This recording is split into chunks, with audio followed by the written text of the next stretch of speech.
I never said that. That's not what I meant. Does that sound familiar? Communication is really hard. We've all been stuck in those frustrating feedback loops where we don't feel heard, we don't feel seen, perhaps we don't even feel we belong in the room or the Zoom we're on with a partner, a friend, relatives, family members, or colleagues. The most important thing I've learned in life is how to actually communicate well, especially when things are stressful. So in this video, I'm going to take you through my 4-part process that I've learned called nonviolent communication to minimize the chances that communication goes off the rails. So how does this usually get resolved? In the traditional kind of form, when I was younger and I was a very poor communicator, I had a few options. In my past experience, it was option 1, I double down. I'll repeat myself louder, volume goes up as if that will suddenly make my point clear. Option 2, I got frustrated, shut down, and I assumed the other person just doesn't get it. Silly younger Robert, silly younger me, didn't fucking work ever. Option 3, I would walk away, but the tension lingers, and that turns into resentment or an overanalysis of what I should have done. Or I had some shower thoughts later on how it could have gone perfect or better, right? Very silly younger me. None of those actually solved the problem. It just kicked the misunderstanding can down the road, so to speak. And for years, I thought the key to being understood was explaining myself better. But actually, it's not about saying more, it's about saying it differently. And I'll explain how. So that's where nonviolent communication changed everything for me. I had picked up this book, Nonviolent Communication, and it walked through the 4 steps of better communication. So let me just first explain what you think is not what the other person understands. Let me explain that. If you have a math equation, A is what you think, B is what you say, C is what they hear, D is what they understand, that's already a bunch of hops to get what's in your brain into your partner's brain, your conversation partner. And especially if you're in a tense situation where you're trying to resolve conflict, or there's some sort of stress, or there's some sort of tension or bad feelings or whatever, somebody's triggered or flooded, it's going to be really hard to ensure that the fidelity of A, what's in your head, makes it 100% over as D in their brain. Let me explain why. Because you have your own intent, you have your own emotions, you have your own assumptions, right? And so the gap between what you think and what you say, that's already playing telephone. That's one hop of telephone. And then there's the gap between what you say and what they hear. That's another gap, filtered by tone or distractions, emotional state, maybe your body language, maybe cultural context, right? And then there's the gap between what they hear and what they actually understand. So that's shaped by their own biases or assumptions, past experiences, perhaps trauma, perhaps other sorts of biases that could just creep into the interaction. And so you can already see there's multiple telephone games going on whenever we communicate one-on-one. So each of those hops, those telephone hops, pulls D, what they understand, further away from A, what you thought and your intentions. What they understand is often further and further away from what you intended. Each step introduces distortion, right? You have your internal filters, expression limits like words or the amount of words, or your vocabulary, your eloquence, your body language. There's the listener's filters, their emotions, their past experiences, and biases that color the situation and how they really hear you or not. And then there's cognitive processing, because their brain is literally different from yours. You just have to accept that. Everybody's brains are different. We're all a result of nature and nurture, and we're just prediction machines at the end of the day. That's neuroscience. And so everybody's different. And that ends up in distortions in those telephone hops.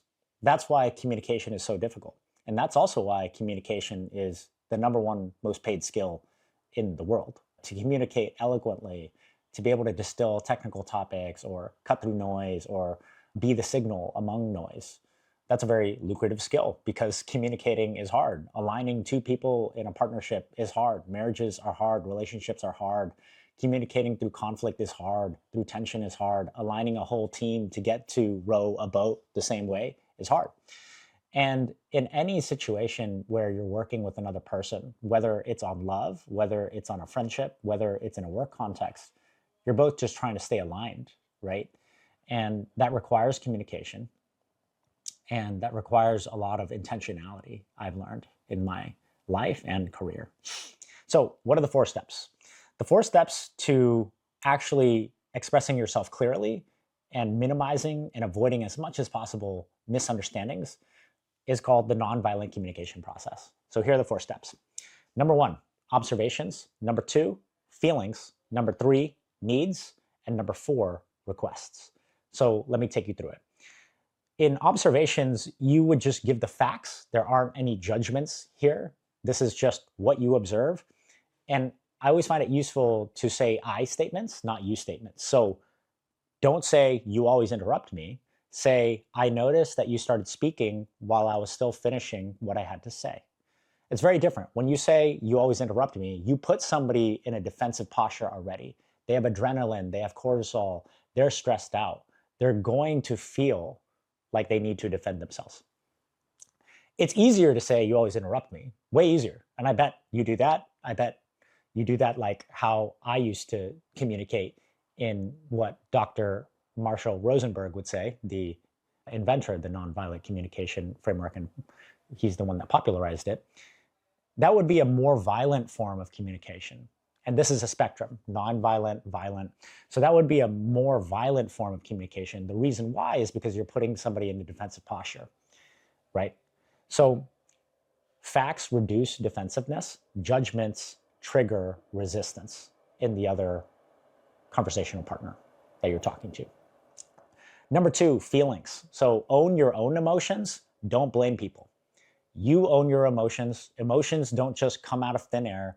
They belong to you, right?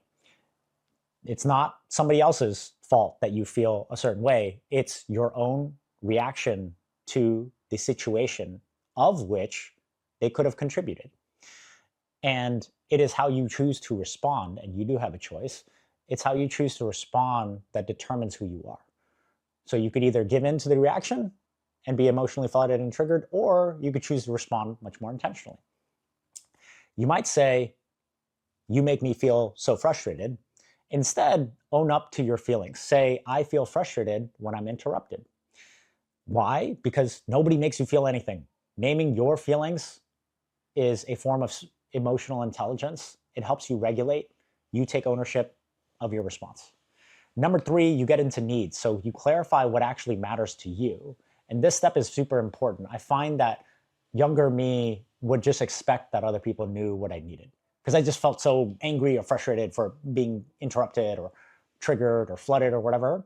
But actually, I wish I knew earlier that actually it's on me to clarify my own needs from my own feelings, from the situation at hand and what I observe. So instead of saying, you should stop talking over me, try saying, would you be willing to let me finish before responding so that I have a chance to speak? Actually, that was requests. We're going to go to needs first. So instead of saying, you need to stop being so rude, again, that's you statements versus I statements, try saying, I have a need to feel heard when I speak. And I think everybody does too.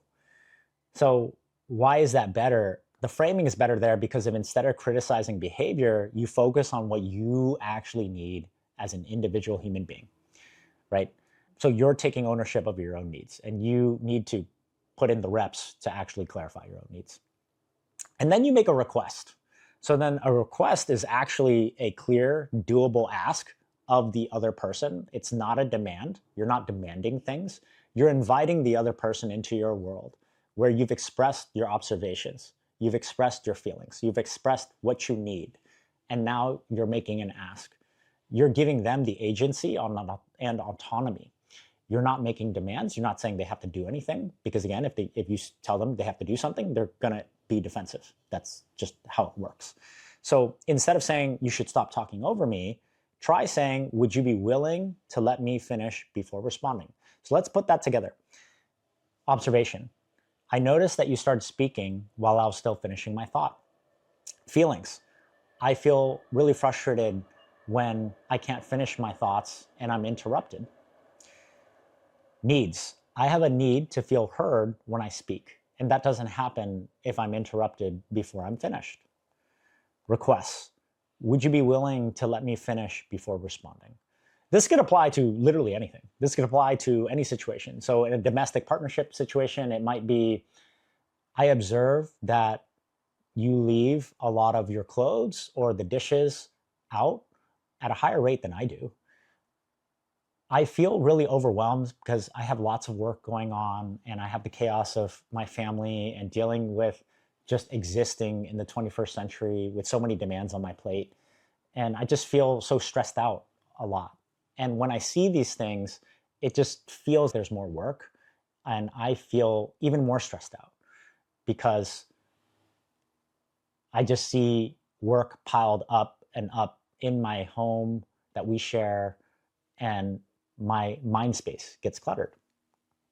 I have a need for mental clarity, which comes from a clean home, and I have a need to see you as a partner with me in this. So, do you think you'd be able to help me out and work with me to build a better habit together to keep the living areas clean? I'd be very happy to help you out. I just need to understand how. Could we work together on that? That's going to be really different than, fuck, you keep leaving shit out. That would be old Robert talking. Oh my gosh, you just keep leaving stuff out. You're just putting more work on me. But that latter way to say it, it doesn't accomplish your objective. Your objective is to communicate your needs and make your ask based on your feelings and your observations. Your objective is to get what's in your head all the way 100% into what they understand.